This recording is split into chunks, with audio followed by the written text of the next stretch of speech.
Bismillahirrahmanirrahim. Assalamualaikum warahmatullahi wabarakatuh. Selamat pagi, salam sejahtera. Eh, Perkenalkan nama saya Fitra Ramadhani dengan NIM 22.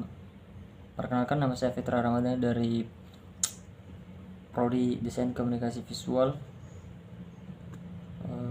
kelas B dengan NIM 220806501052 dengan dosen pengampu yaitu Bapak Dian Cahyadi, SSN MDS.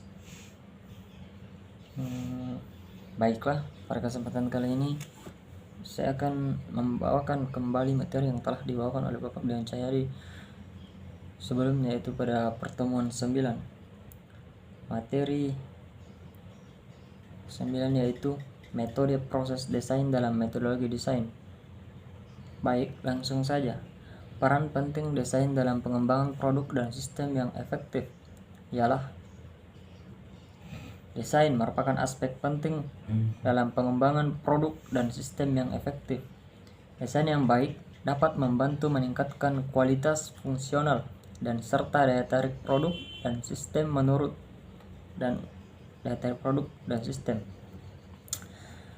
Menurut Jones, desain dapat membantu memenuhi kebutuhan dan keinginan pengguna, meningkatkan efisiensi dan efektivitas, serta membedakan produk dari pesaing.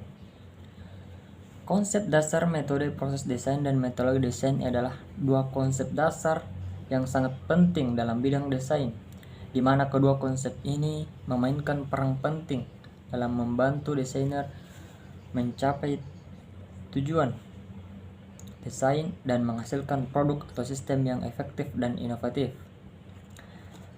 Adapun konsep dasar metode proses desain dan metodologi desain yaitu metode proses ialah desain, metode, dan proses. Desain adalah suatu pendekatan sistematis dan terstruktur dalam melakukan proses perancangan. Kedua metodologi desain adalah kerangka kerja yang terstruktur dan sistematik untuk melakukan proses desain secara efektif dan efisien. Pendekatan sistematis dalam merancang memiliki prinsip-prinsip dasar, dan desain sistematis dan efektif merupakan salah satu komponen penting dalam penegakan sistem sistematis. Dalam merancang, adakan teknik ini dilakukan menghasilkan desain yang efektif dan memenuhi kebutuhan.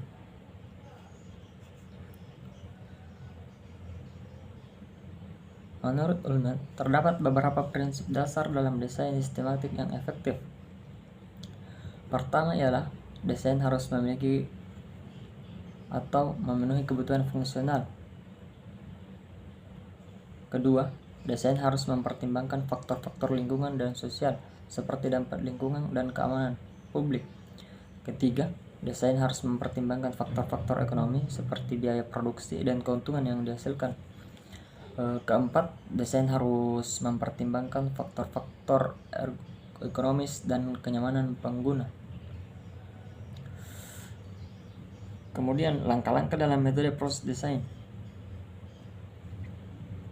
Metode proses desain adalah sebuah pendekatan sistematis dalam merancang produk atau sistem. Ada beberapa langkah dalam metode proses desain, yaitu yang pertama ialah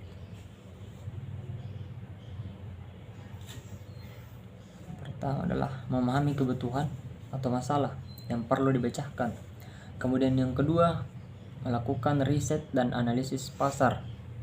Kemudian yang ketiga, membuat konsep desain awal. Yang keempat, mengembangkan konsep desain menjadi desain yang lebih terperinci.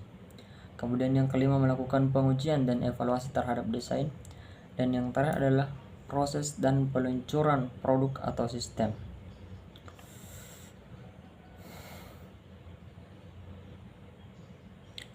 Menerapkan strategi desain sistematis pada berbagai bidang desain melibatkan proses desain yang melalui tahapan-tahapan terstruktur dan sistematis strategis desain.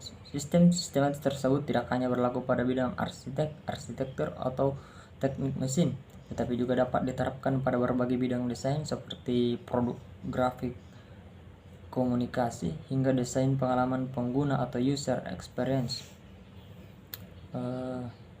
Baiklah, mungkin sekian yang bisa saya sampaikan. Apabila ada salah kata, mohon dimaafkan. Assalamualaikum warahmatullahi wabarakatuh.